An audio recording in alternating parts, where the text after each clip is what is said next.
So, how's it going, everybody? Yeah?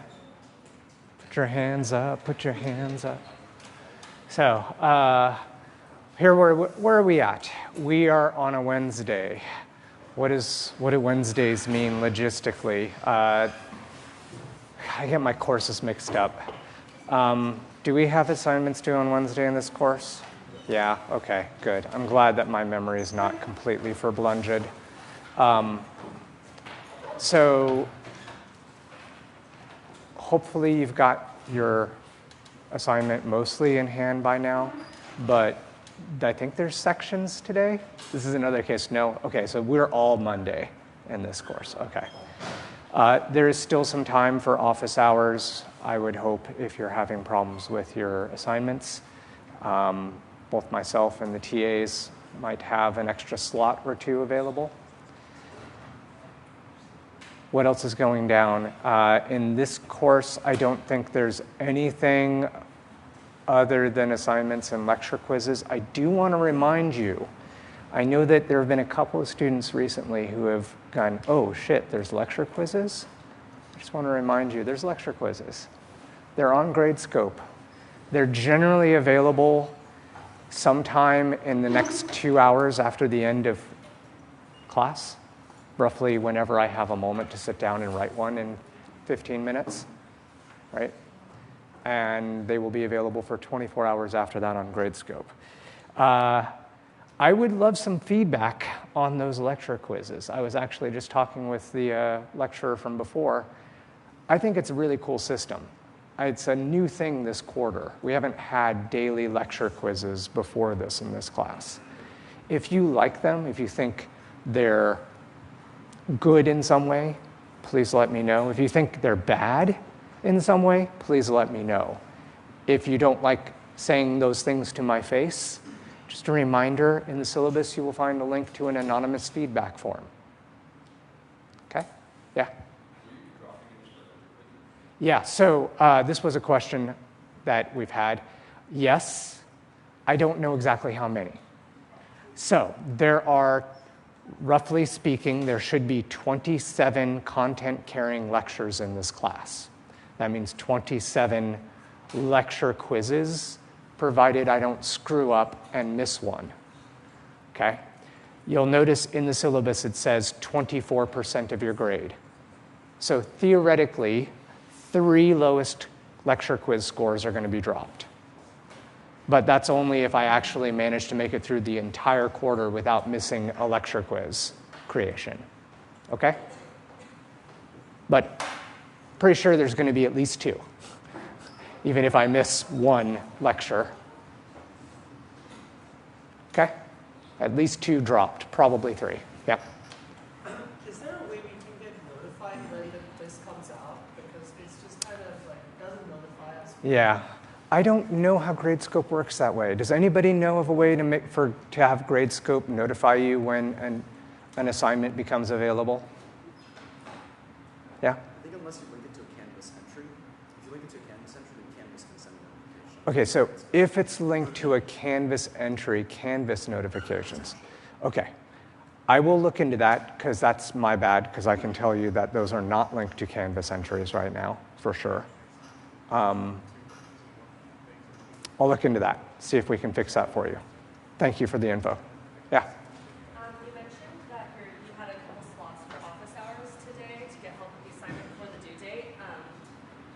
I don't think you're able to sign up via the link on Canvas. Like, I think there's a limit to how many hours before. Yeah. So I may not be able to. Okay, so I can, after class, I can modify that a little bit, but just for the sake of me not missing signups, that's why it says you have to sign up several hours before. If you need to talk with me, send an email. I will look at my emails after class. I think my schedule supports me looking at something after class. Let me double check that.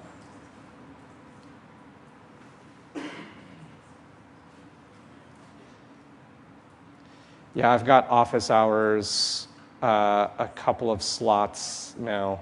3:15, 3:30, 3:45. Yeah, actually, I'm done for the day. It's not even a matter of I'm wall to wall until I have to leave campus. Sorry. So it's got to be somebody else. All right. Yeah. How's the midterm going to be formatted? Like, do we have to know the coding for or the lecture? I couldn't hear what you said. So how's the midterm going to be formatted? How is the midterm going to be formatted? We're going to talk about midterm in week 4, midterms in week 5. Roughly speaking, at this moment, my assumption is that the midterm is going to be a paper test in here on the day at the time, and the paper test will be a mix of multiple choice and short answer, and it will be a 50-minute design test. Louder? Sorry, can we expect like a practice midterm? Yes, there will be both a review and a practice midterm. So, okay, that stuff's going to be week 4. Yeah. How long does it take for assignments to get graded? 1 week. We actually should have A1 graded today. I know that it was mostly graded as of this morning. So, but yes, we intend to give grade feedback a week away from the drop-in, and hopefully not more than a day off that in worst cases. We okay on logistics? Anything else? All right. So last time we were just starting to really get into the groove on decision trees when we had to stop. If you haven't, you really should go explore that R2D3 thing. Just go do it on your own. Because it doesn't just talk about decision trees. It talks about other concepts we care about in this class, like why you have a separate test set, stuff like that. Okay? Talks about overfitting in decision trees. I'm not going to go into that. What I am going to go into is just to remind you how a decision tree is built out of decision stumps. And it's built in a greedy search way. At every single step along the route, we start off with one of the variables. We pick of the variables available to us. We pick one of them that has a threshold in it that gives us the most pure leaf nodes. The split, the terminology is after a split from a node, we have 2 leaves on this tree, right? Either stuff is on the left side of the split or the right side of the split. And the idea is that the split is formed such that we're trying to make pure classes, right? Remember information entropy? So if we are all positive class on one of these leaves, that's very low entropy. And if we're all negative class, it's very low entropy. And when we're a 50-50 mix, we have the highest possible entropy. So we are splitting based on choosing a variable and a particular decision threshold on that variable to make 2 leaves that are the most pure one class that we can possibly make it. Okay? So we make that decision here at the stump, the very first decision. And then we go over here to this point, and we go, okay, of the other variables in the tree, of the other variables in the data set, let's pick the next best variable that allows us to split and form mostly pure, right?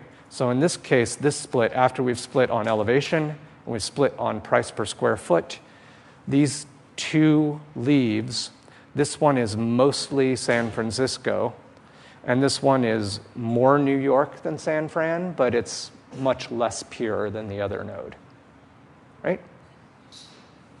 We just keep doing that again and again and again in a recursive fashion.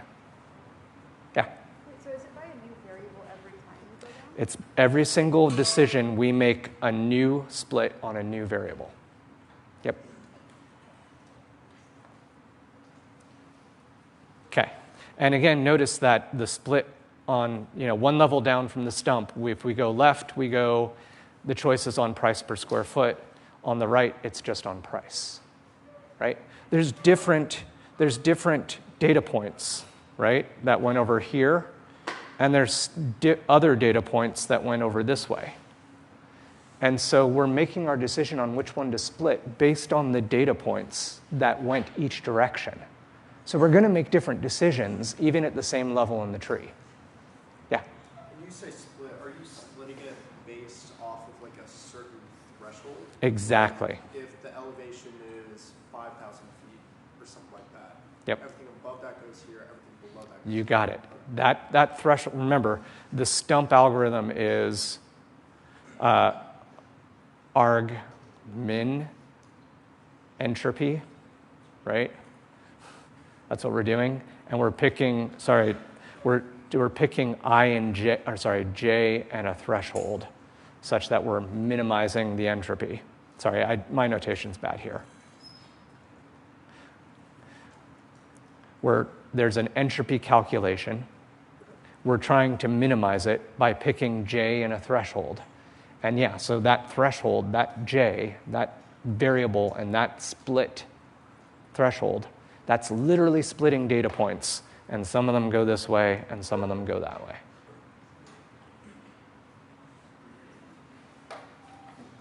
Y'all good? And if you go through that animation on R2D3, you'll see this stuff happening literally inside the animation, which is kind of cool. Okay, so this is super different than other stuff that we talk about in this class, right? This is not some sort of linear function of weights. And we're not predicting using a dot product or something like that, okay? What we're doing is a recursive greedy search. And it's worth taking a second about greedy there, okay? At every point along the tree, we are making choices on J and threshold, right? Every one of those choices we're making based upon what does the best right now at this split.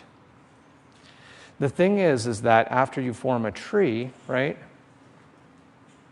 at the end you're going to have these leaf nodes. Let me write that down, leaf nodes. Anything that's not splitting further is a leaf. So our overall entropy at these leaf nodes is based on the decisions we made along the way. And at every step along the way, we chose the greedy solution. We'd made the split best right now, right here.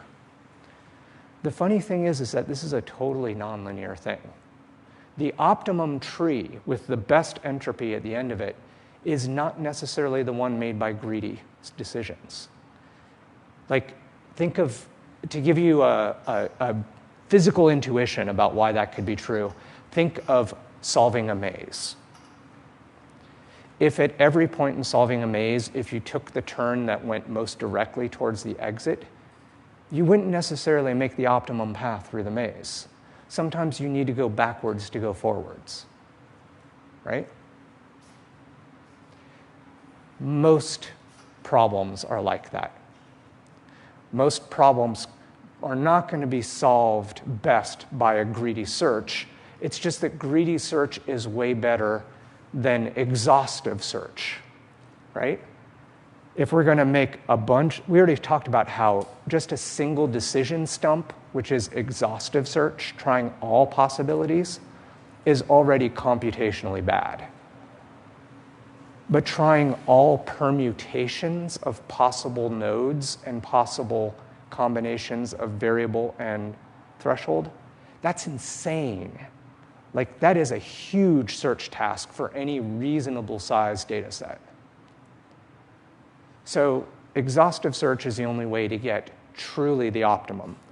Greedy search is hopefully good enough, right? That's generally why we do stuff like greedy search. It's not going to be optimal. This is not optimization per se. We're just doing the best we can.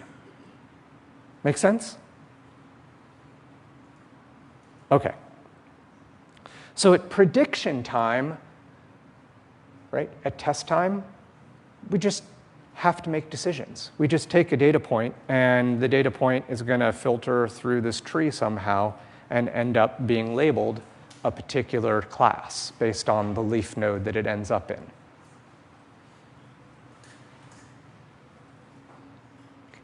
Prediction time is super fast with a tree. Okay? Very minimal computation. So let's just talk for a moment about the shape of trees. Trees, we know some things about trees, like what trees tend to be overfit, what trees tend to not be overfit. So generally speaking, the deeper a tree goes, the more likely it is to overfit. Regularization in terms of decision trees means chopping off deep branches, right? Pruning a tree is what it's called. Chopping off really deep parts of a tree is how we do regularization in tree land. So if you have two trees who have identical training set error, you would prefer the shallow tree because it's less likely to be overfit. Okay? So for the same number of nodes and the same depth, right? If you have, sorry, not for the same depth. For the same number of nodes, you prefer equal depth at each location in the tree. So a balanced tree, one that has every leaf node at the same depth, is also going to be less complex a model, right? Same reason, we prefer balanced trees to unbalanced trees because depth is a form of overfitting.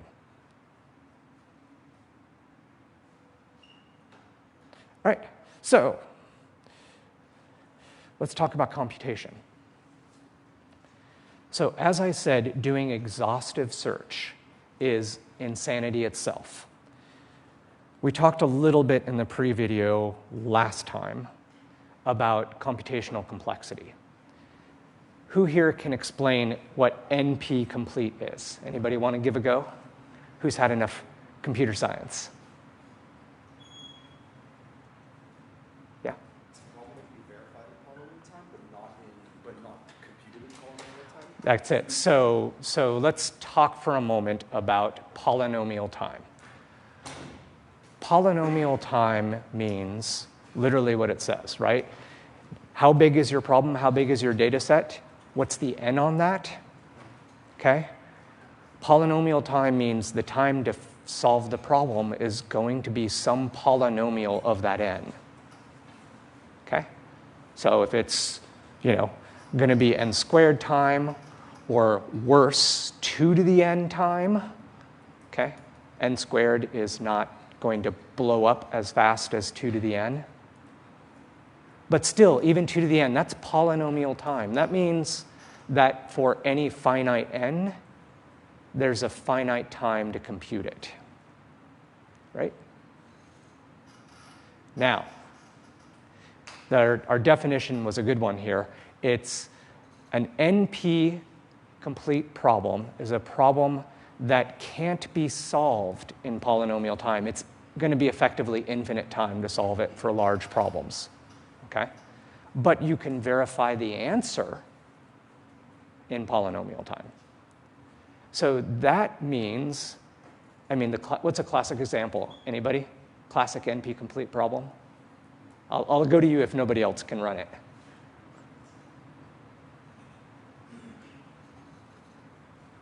Nobody else had some CS algorithms course? Yeah? A 3-set? Yep. So like satisfaction problems, like constraint satisfaction, right? If you've got multiple competing constraints on a problem, how can you find the set of parameters that satisfy all those constraints? One that's got a little bit more intuition behind it is maze solving, right? A really big maze or a traveling salesman problem, right? Those are a kind of maze. A really big maze, solving it, figuring out the solution might take you forever for a really big maze. But if I give you a solution and you want to check the solution, you just got to follow the path I tell you and see if it actually leads you out. So that's like a classic example of NP complete. So yeah, proper optimization for solving the simplest, smallest tree with the lowest possible error, it's NP complete. Exhaustive search ain't going to work it. So that's why we use greedy search. So here is a generic recursive algorithm for greedy search. There are many decision tree algorithms, okay? But they all fundamentally are this, roughly speaking. Okay? The only difference between different decision tree algorithms is the criteria used to split and whether or not we do any pruning after we build the tree. Okay? But they all follow this kind of thing. When you build a tree, you give it a set of data, right? And there's some sort of stop criteria about when we're done building a tree. So you're done building a tree when you hit these stop criteria. Typically, this is something like whatever tree you're working on left is now completely one class. There's no data points left in it that are from the other class. Or it's something like the depth of the tree is now reached X, so we got to stop. Can't go any deeper. Okay? So there's some stopping criteria. If we meet them, we're done. We return the remaining data set as a leaf node. Okay? If we're not done, then we're going to go build a new tree. What we've got to do is we've got to partition our remaining data, our data S, into two chunks, right? We do that based on whichever one is optimal, whatever possible decision we can make that is optimal at this moment to split them into two chunks. And we build children, right? So the left stuff goes to the left, the right stuff goes to the right, and we recursively call ourselves on the left and right chunks. Call this algorithm again, recursively. But now we're building the left chunk separately from the right chunk. Yep. How good is optimal test at deciding that T-star, and is it ever better to do it manually? So the optimal test is going to change. Exactly what that function is going to change depending upon your decision tree type. Okay? What I was saying a minute ago is that there are multiple algorithms for decision trees. Each one uses a different optimal test. Right? That's what distinguishes the algorithms, is what the optimal test is. So in the broadest sense, the answer to your question is there's always a different way to do this, right? That's the broadest possible answer. But they're all doing this. They're recursively building a tree in a greedy search way. Give me some data. I'm going to split the data in some optimal way. Any remaining stuff going left, I'm going to do the same thing again, call the same function on that data and on that data. And that's going to go all the way in until we get to the end of the tree, until we meet the stop criteria. And once we meet the stop criteria, we're going to return. And we're going to go back up a level to the parent who created me. And I'm going to return to that parent my leaf. And then that's going to recurse back up. We're going to return and come back up here to this level, right? And this one is going to return its children and its own split. And then that one's going to return up to its parent, which is going to return its children and its own split. And in that way, we have recursed down into the bottom of the tree, and then we start, recursing back up until we come back up and we've created the entire tree. Okay. So again, what's the difference between the different algorithms?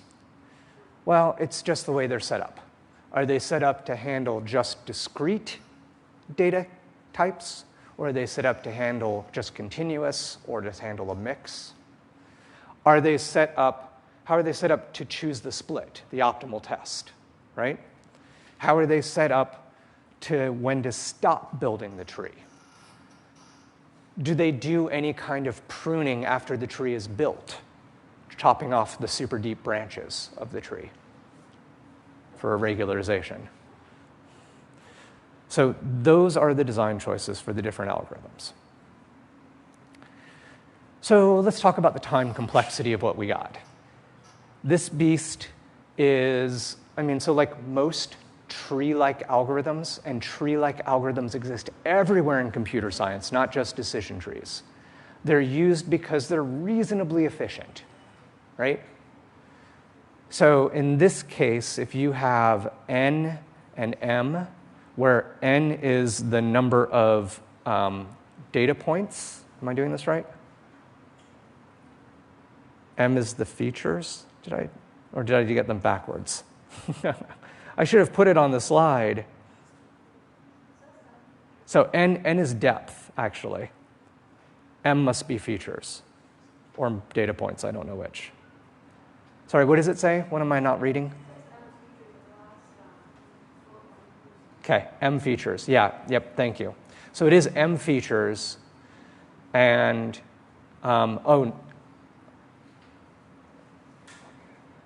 if the tree is balanced, it'll be log n deep. So n must be number of nodes, right? Log n deep binary tree, n must be number of nodes. All right, sorry about that. All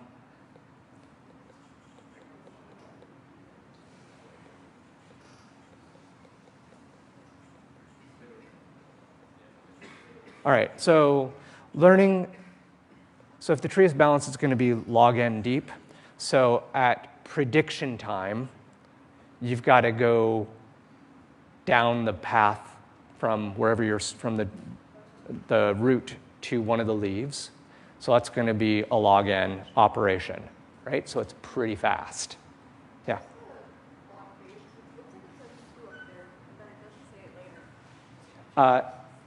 Yeah, so it's doesn't say it in learning is order, but it does on this whole thing, right? There's a 2 there and a 2 there. They're just very tiny. Sorry about that. These may not be log 2, but it probably is. So let's see if we can think about learning. So constructing the tree, what do we have to do? We have to do the optimal binary split on continuous features is on the boundary between adjacent samples. Sorry about this. I kind of got lost in my own slide. But thinking about it, right, like every single time you make a split, you got to check every possible feature, right? So that's where the order m comes in, is because you got to check every possible feature. And you've got to not just check every possible feature, but you got to check every possible variable. Sorry, you got to check that at every possible node. So that's where we get mn. Trying to think of where the second n comes from. Yeah. Sorry, this is one of those cases where I should just know it off the top of my head, and I don't. I'll come back to this and try to clarify this another time, unless somebody happens to have it off the top of their head, how we get to this. Yeah? You look at the last part, it says you do sorting, and then you have to do the caching. So the caching gives you an n, and then the sorting is the n level. Oh, okay, so sorting, right, okay. So the sorting, so we sort on our we sort on our node depth, wait. Sorting the values of continuous features helps to determine a decision threshold efficiently. Okay.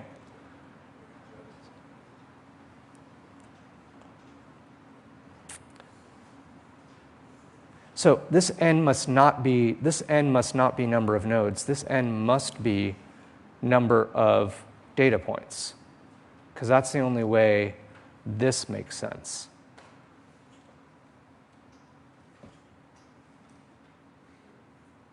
Okay, I will clarify this in my own head and come back and clarify it for you another time. How about that? Because at this point, we're just spinning in circles, and I don't want to do that right now. So let's compare decision trees with other kinds of classifiers. If you watched the pre-video today, you saw me talk about nearest neighbor algorithms. And nearest neighbor algorithms, I'm not really going to cover in any kind of depth right now, but it's pretty obvious how it works. If you have a vector space of data, you have some training data, you just store that training data in a lookup table. At test time, you get a new data point and you want to know what class it is. Go find which one of the training data points it's closest to.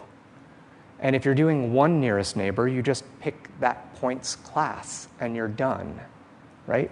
Who am I most like in the vector space? Who am I adjacent to in the training set? That's my class. So nearest neighbor algorithms and decision trees, they share this nature, which is that they are not parametric. They are not linear algorithms. They don't depend on any linear combination of weights, right? They don't make one straight line to separate out the vector space into positive class and negative class. They can make arbitrary decision boundaries. That's what this figure shows you. Okay, so let me walk you through this figure. There are 3 data sets here, 1, 2, and 3, on these 3 rows. So this data set is called the Swiss roll, and the idea is that there's this decision boundary is actually inside there with stochastic noise added on top of it. Okay? This is concentric circles. So inside that circle is one class, and outside that circle is another class. And this is just a literal linear setup where there is actually a line to be drawn between positive class and negative class. Okay? So along the columns, we have different kinds of classifiers. Now, we haven't talked about these 2 here, but this one is literally just drawing a line, okay?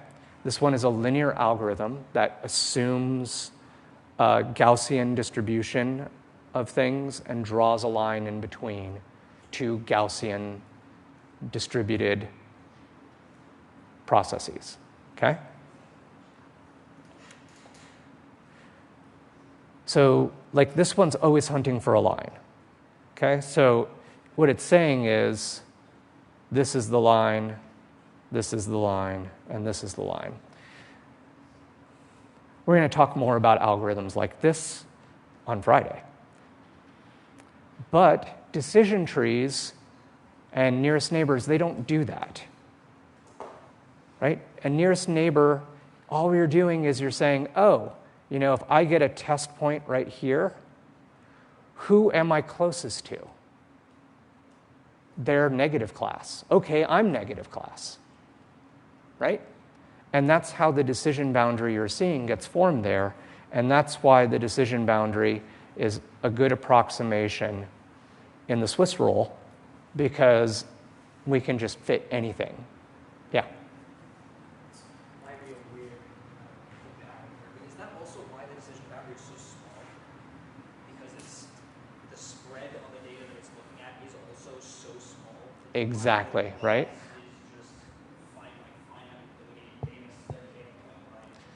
Yeah, where the data is very dense, right? Where the training data is very dense, you can make fine-grained distinctions with a nearest neighbors setup, absolutely.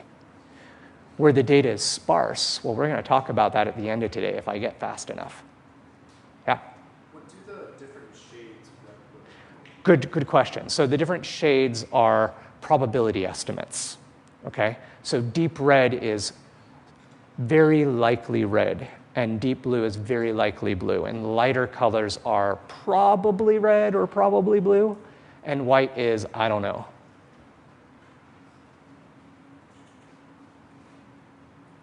Okay? Some algorithms, like logistic regression, which we'll talk about on Friday, explicitly estimate probabilities for classification. All right, but let's look at decision trees. Decision trees are a little different than nearest neighbor. Nearest neighbor just like fit any old shape because it's whatever the data is.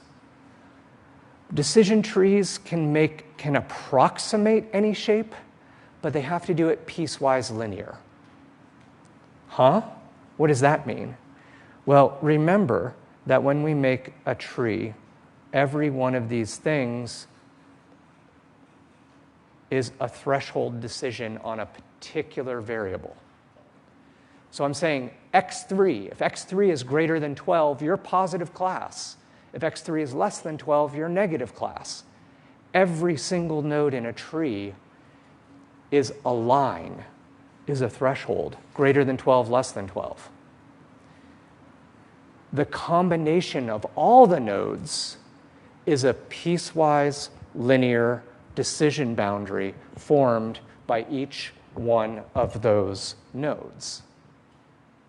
Okay? That's why we have this kind of raggedy-ass shape like this.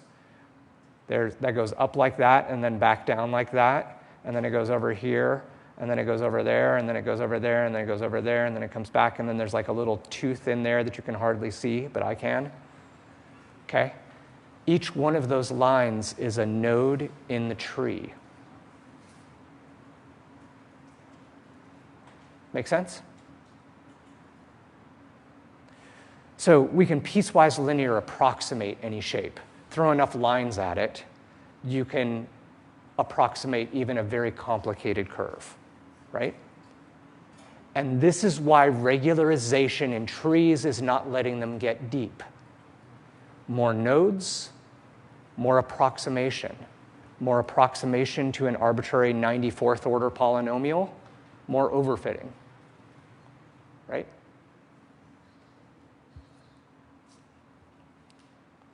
Okay. So, just to throw some terminology, again, root node is where we start, or the stump. Anything that's at the end is a leaf. Either one of those is a branch. This is an internal node. Now, the very cool thing about decision trees is this. Once we've built them, they are interpretable. This can literally be rewritten as a set of Boolean logic. Okay? You can get to any leaf in a decision tree by saying if x3 greater than 12 and x2 less than 11 and x14 bigger than something, right? That's interpretable.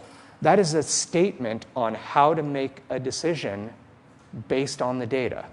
Decision trees' main use is that we can understand why they make the decisions they do once they're fit. They are an easily interpretable, we can compare them to human experts and ask a human expert in something whether that's a good decision basis or not, right? And we can turn them into natural language or into Boolean logic.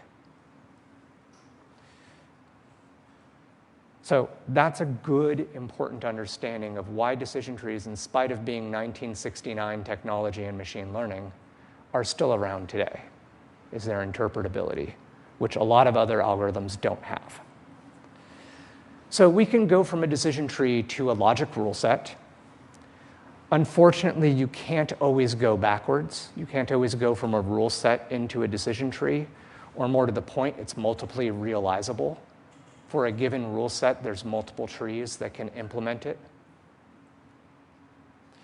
So evaluating a rule set can be a little bit more efficient, potentially, depending upon the relationship between the number of rules and the tree depth.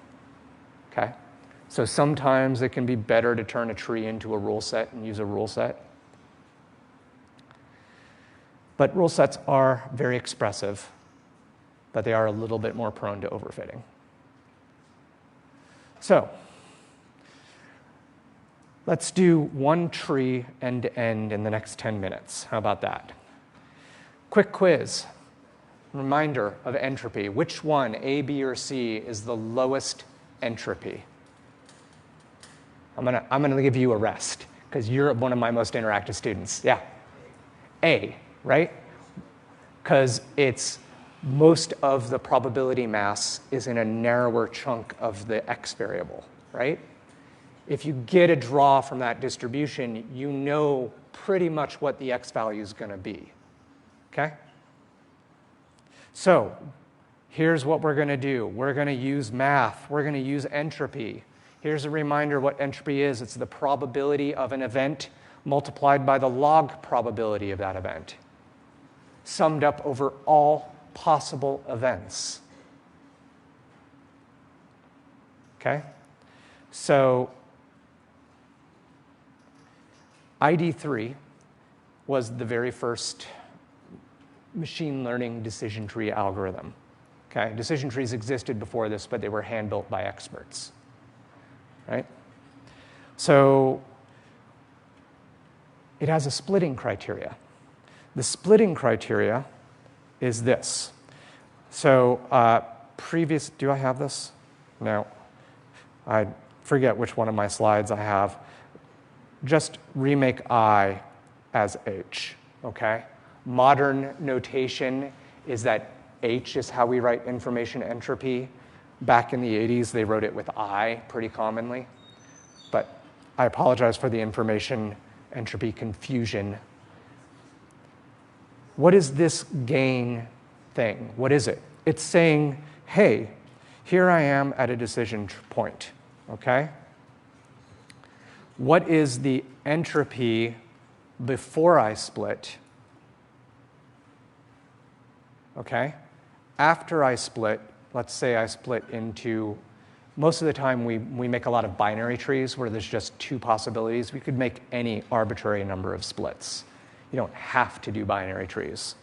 But if this is h of s1, and this is h of s2, and this is h of s3, right? If I split three ways, the gain is the information entropy difference between where I started before the split and the sum of all the leaves after I split, all the children after I split. That's the information gain of making that split, right? More order, more predictability means what you're trending to is you're trying to have lower values down here than you started with up here, right? Yeah. If the entropy difference goes up within a single step, is that necessarily a bad thing? Is it, if the entropy difference goes up, you mean like the difference between here and here? Yes. Right? If it goes up, you've gained disorder. Exactly. Yeah. You don't want that. You want to minimize disorder. Right. What did I do wrong? Oh, no, this is the difference, right? This is this minus this. So you want this to be much bigger than the sum of all these. Right. So this number being positive is a good thing, right? So if like that entropy difference goes up, that's a That's- bad thing. No, when the difference between here and here goes up, it's a good thing, right? What we want is we want this to be low, and we started higher here, right? Right. Low entropy down here is a good thing. It means it's more predictable. We started at less predictable, and we got to more predictable, right? Yeah. So just trying to understand what exactly this meant is the information gain is measuring. Is this kind of a measure of how well criteria you gave it works? Yep. To split it? So Yeah. that like the higher the number, the closer the number to your original HS, the better your sorting criteria is at making those decisions. And making those Exactly. splits. So if the data samples coming into this branch were 50-50 class, that's bad, right? And if after we make this thing, then if this one's like, 85% negative class, and this one's, 65% negative class, and this one's like, whatever, 75% positive class, then these nodes are mostly sorted out now, right? Whereas they started out not very sorted out. They have a lower entropy. Yep. Yeah, exactly, because they're more one thing. They're more purely one class. Okay. So again, right, here's my dumb animation. If we've got if we've got this possible vector space, right? So we've got 2 dimensions. We've got 2 classes, circles and triangles. We can pick a threshold like this, which will split us into all of these being one class and all of that being one class, right? So it looks like this as a tree, right? Everything over here went to the right. We could choose a different possible split. We could choose the other dimension to split. And we put everything here to the right, and we put everything here to the left. Or we could try something else. We could try this split and put this stuff to the right and this stuff to the left. Okay? So we have 3 potential choices of a greedy split. Which one should we make? Based on the idea that we want to maximize the purity of our children. It sounds really racist, doesn't it? We want to maximize the information gain between where we started and where we ended, right? But we want the child nodes to be mostly one class. A, B, 1, 2, or 3. Which one do you think works best? The third one, right? Because we have all one class, and this is 3/4 one class. Okay? This one is 2/3 and 2/3. This one's pure and 3/5, right? So when you calculate the 3 different gains, this is what you end up with, right? You just take, this is, 3/5. What's 3/5 in decimal? My brain is off. 0.6, right? Oh, that's where we're at here, like 0.6, 0.6, and 0.4 for the other side, right? And this one's all pure, so, right? You just put together the left entropy, the right entropy, add them together, and that means that the total children's entropy is 0.81. In this case, it's 0.92, and in this case, it's 0.54. Now, notice I never calculated the entropy of the beginning parent, because it doesn't matter, right? Making these choices, this is all the same. Whatever this parent's entropy is, I don't care. All I have to do is calculate the entropy of the children to make my decision, because they always have the same parentage, the same split at the top. So, yeah, indeed, number 3 is the best possible choice to get the most pure children with the lowest entropy possible. Okay, so we have 36 seconds. I'm going to use it, so please don't run out. There are other possible algorithms. I ran you through ID3. All the other algorithms are still doing the same damn thing. It's just that they have a slightly different mathematical formulation of the gain. Essentially, C4.5 normalizes the gain in a new way that I'm not going to really go into. C4.5 also implements pruning, which is something that we will talk about next week. So, next week, no, Friday. God, I don't even know what day I'm in. Okay, that's it, everybody. Have some fun. Good luck on assignments. If you can't find office hours, ask on CampusWire.